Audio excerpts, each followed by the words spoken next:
बिस्मिल्लाहिर्रहमानिर्रहीम। अस्सलाम वालेकुम। आज 24 मई है और दिन है मंगल का। इमरान खान साहब ने 25 मई की तारीख दी है और 3 बजे का टाइम दिया, यानी अब से तकरीबन कोई 32 घंटे बाद वो टाइम होगा। लेकिन इस वक्त ताज़ा तरीन सूरत हाल क्या है, ख़ास तौर पर रात 12 बजे से लेकर सुबह 5 बजे तक ये जो 5 घंटे हैं, ये पंजाब में बदतरीन रियासती दहशतगर्दी हमने देखी। जिस तरह से चादर और चार दीवारी का तकद्दुस पामाल किया गया, जैसे लोगों को गिरफ़्तार करने की कोशिश की गई। पूरे पंजाब में जो है वो छापे मारे गए, पुलिस की जानिब से गिरफ़्तारी की कोशिश की गई और तहरीक इंसाफ के सैकड़ों कारकुनान को गिरफ़्तार कर लिया गया है। लेकिन इस बार शायद ये चीज़ें काम ना आएँ, क्योंकि इस बार लोग बड़ी तादाद में आएंगे, आवाम बड़ी तादाद में आएंगे, लोग बड़ी तादाद में निकलेंगे। और इस बार ऐसा भी नहीं है कि सब लोग इस्लामाबाद की तरफ आएंगे। लेकिन राना सनौला फार्मूला काम कर गया है। राना सनौला को पता था कि ये हम करेंगे, इससे तसादुम होगा। और जो चंद चीज़ें बहुत अफसोसनाक हुई, उनमें से सबसे अफसोसनाक तो एक पुलिस एहलकार की शहादत है। मैं तो उनको शहीद ही कहूँगा। ज़ाहिर है वो अपनी ड्यूटी पर थे, और जब वो अपनी ड्यूटी पर थे तो ज़ाहिर है रात के टाइम, अगर रात के पिछले पहर कोई आप किसी के घर में दाखिल होंगे, वो रियासत के अहकामात के पाबंद थे, अपनी ड्यूटी पर थे। लेकिन दूसरी तरफ भी ज़ाहिर है उनको नहीं पता कि कौन है, कोई चोर है, डाकू है, कौन घुस के आ रहा है। और आपको पता है बदकिस्मती से हमारे यहाँ पुलिस की वर्दी में कई वारदातें हुई हैं, ख़ास तौर पे सिंध में और कराची में तो बहुत ज़्यादा होता है कि पुलिस की वर्दी में वारदातें की जाती हैं। और पहले गैंग पकड़ भी गया था, खैर वो तो बाकी पुलिस के एहलकार भी थे, लेकिन इस तरह के वाक़यात भी हुए हैं कि पुलिस की वर्दी में जो है वो डाकू और चोर भी आ जाते हैं। लेकिन कुछ भी हो, ये नहीं होना चाहिए था, इसकी तहकीकात होनी चाहिए। और गिरफ़्तारी भी हो गई है, उस पर देखें क्या बनता है और क्या निकलता है कि किसके घर ये छापा मारा, क्यों छापा मारा, क्या वजूहत थी, इसका पीटीआई के लॉन्ग मार्च से वो ताल्लुक था, नहीं था, क्या नहीं था। लेकिन राना सनौला जब भी प्लान करते हैं तो चीज़ें इसी तरह से होती हैं। सानिया मॉडल टाउन से पहले राना सनौला साहब ने एक इजलास किया था और उसके बाद ही सानिया मॉडल टाउन हुआ था। और इनके डॉक्टर ताल कादरी साहब जब वापस आ रहे थे, जब सानिया मॉडल टाउन हुआ, क्योंकि उन्हीं दिनों में उन्होंने वापस आना था, उनकी वापसी से पहले के इनके, क्योंकि उस वक्त नून लीग की हुकूमत थी और तकरीबन यही मिनिस्टर्स थे मेन जो इस वक्त मिनिस्टर्स हैं, इनके आप तब के बयान देख लें, इनके आपके बयान उठा के देख लें, इसी तरह के ये बयान दे रहे थे, इसी तरह की धमकियां दे रहे थे।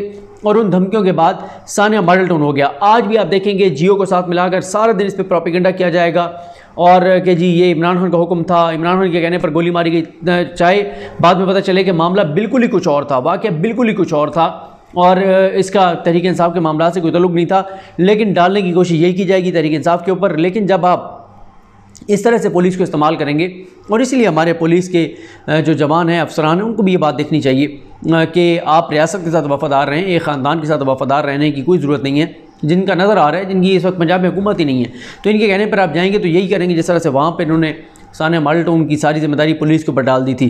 तो जिस तरह से एक तो ये बहुत अफसोसनाक जो ये एक शहादत हुई पुलिस के जवान की। दूसरा जो अफसोसनाक वाक़या है वो नासर जावेद इकबाल साहबा, जस्टिस रिटायर्ड नासर जावेद इकबाल साहबा, उनके घर जैसे पुलिस गई और वीडियोस, क्योंकि मैं आपको क्या सुनाना आप सुन चुके होंगे। उन्होंने जिस तरह से बताया कि पुलिस कैसे उनके घर में आई और क्या किया पुलिस ने, कैसे गेट तोड़ा। तो पुलिस वालों को भी इतनी शर्म और हया होनी चाहिए कि ठीक है, ऊपर गुंडे आके बैठ गए हैं, डाकू आकर बैठ गए हैं। हमारे मुल्क की बदकिस्मती है जिस तरह के लोगों को इस मुल्क पर मुसलत कर दिया गया है। और लेकिन पुलिस को इतना तो कम से कम एहसास करना चाहिए कि किन के घर आप जा रहे हैं।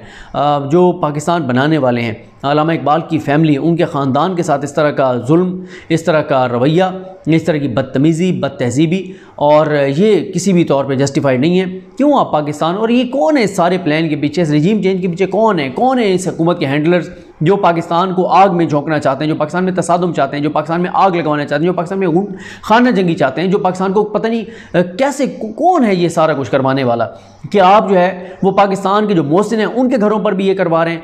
वो एक और हमारे दोस्त असद चौधरी साहब ने एक वीडियो लगाई हुई थी, वो बल्कि मैं आपको उनका नाम भी बता देता हूँ जिनका वो उन्होंने लगाया हुआ था। ये वीडियो वैसे आप देख चुके होंगे, ये सुनाने की ज़रूरत नहीं है।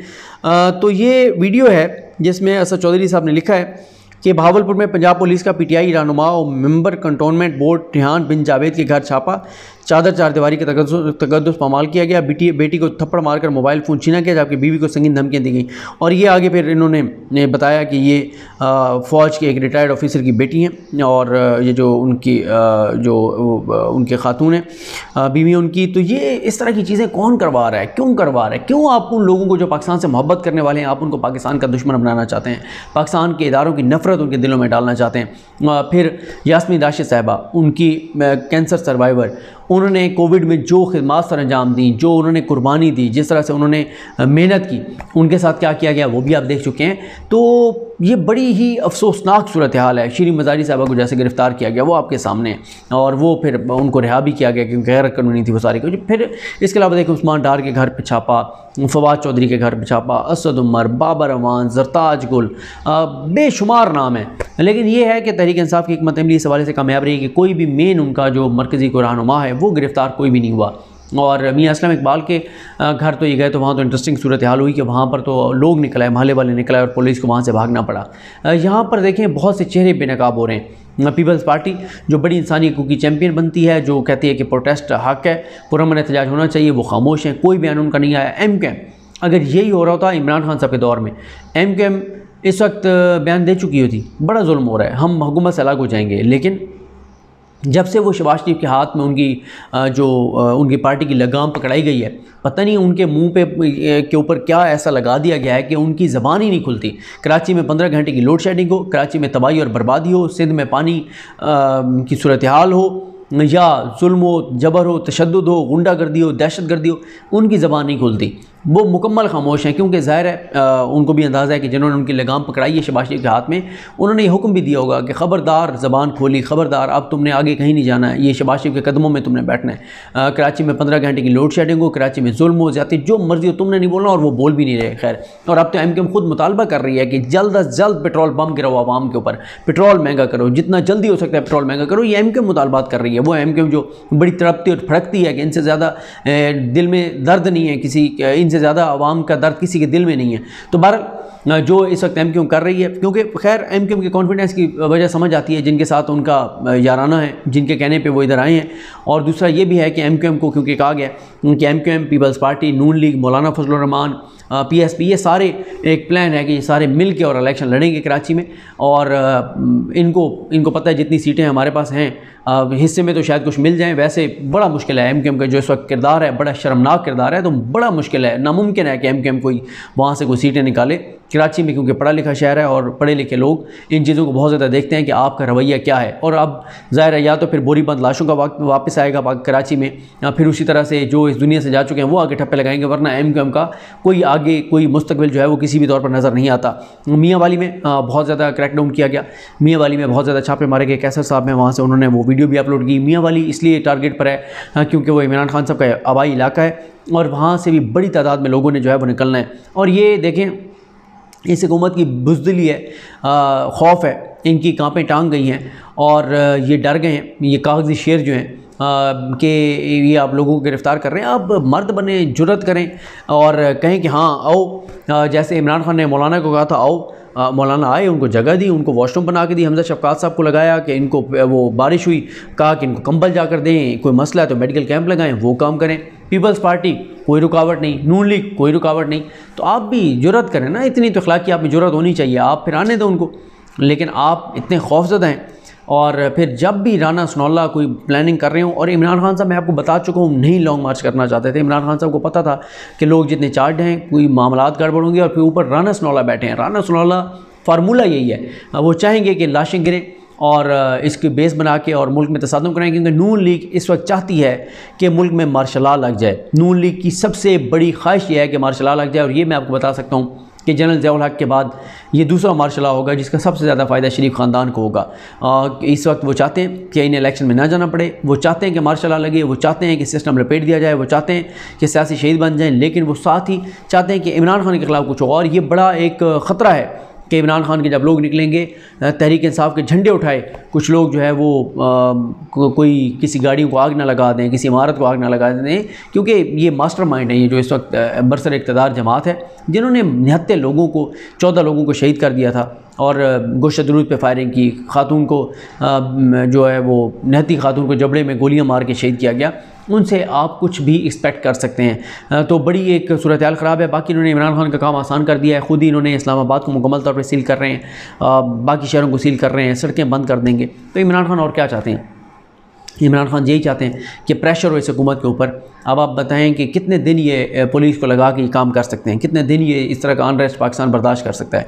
और सबसे ज़्यादा ज़िम्मेदारी पाकिस्तान के इदारों पर आती है, क्योंकि हर किसी को पता है। किसी जाके और बच्चे से भी आप पूछ लें कि इलेक्शन का फ़ैसला किसने करना है, तो वो नाम लेकर बता देंगे कि इलेक्शन का फ़ैसला किसने करना है। इस हुकूमत की ना तो इतनी औकात है, ना ये खुद आए हैं, ना ये इनको ये सारे बंदे इकट्ठे करके ये ख़ुद कर सकते थे, ना ये जमातें इकट्ठी हो सकती थी। तो फ़ैसला जहाँ पर होना है उनको मेरा ख्याल है कि मज़ीद पाकिस्तान को क्राइसिस से का शिकार करने की बजाय, पाकिस्तान की सलामती को ख़तरे में डालने की बजाय उनको इलेक्शन की तरफ जाना चाहिए। और ये इस भानमती का कुंभा जो है, इनको बड़ा शौक़ था इलेक्शन में जाने का, तो जाइए इलेक्शन में जीत के आ जाए। 2/3 मेजॉरिटी लेके मरीम नवाज़ साहब तो कह रही है मैं 2/3 मेजॉरिटी मिलनी है, तो आप क्यों 2 सीटों पे खड़े हैं? आपको तो वैसे 2/3 मेजॉरिटी मिलनी है, तो आप जाएँ इलेक्शन में और इलेक्शन जीत के 2/3 मेजॉरिटी लेकर आएँ। तो ये सूरत हाल है। बाकी आपने देखा माद अज़हर साहब के जो गार्ड हैं, उसने भी कहा कि मुझे माँ बहन की गालियाँ दी पुलिस ने आकर। मैंने पुलिस वालों को कहा कि मैं शहीद का बेटा हूँ, ये मत कहें। तो उन्होंने कहा कि तुम्हारे शहीद की भी जो है वो ऐसी की तैसी, और इस तरह की बात की गई। तो ये बड़ी, मैं आपको कह रहा हूँ ना कि क्या मैसेज जा रहा है, क्यों आप लोगों को जो है वो ख़िलाफ़ कर रहे हैं। और मेरा ख्याल है आज ज़ाहिर है अभी आप कुछ देर बाद अदालती टाइम शुरू हो जाएगा, तो तहरीक इंसाफ के वकला विंग को, चाहे वो लाहौर है या बाकी जगह, हर जगह पे अदालतों का रुख करना चाहिए और अदालतों को ये मामला देखना चाहिए कि किस तरह से इस तरह से इंसानी हकूक़ की पामाली हो रही है और किस तरह से जुल्म हो रहा है, जबर हो रहा है और रियासती दहशतगर्दी हो रही है, और नुकसान पाकिस्तान को हो रहा है, क्योंकि पाकिस्तान के इदारों के ख़िलाफ़ लोगों में नफ़रत जो है वो बढ़ती चली जा रही है। अल्लाह ताला पाकिस्तान पर अपना रहम करे। देखते हैं सूरत हाल क्या होती है, जो भी डेवलपमेंट्स होंगी उनसे आपको आगाह करेंगे। मुझे अपनी दुआ में याद रखें। अल्लाह हम सब का हामी नासर हो। अल्लाह हाफ़िज़।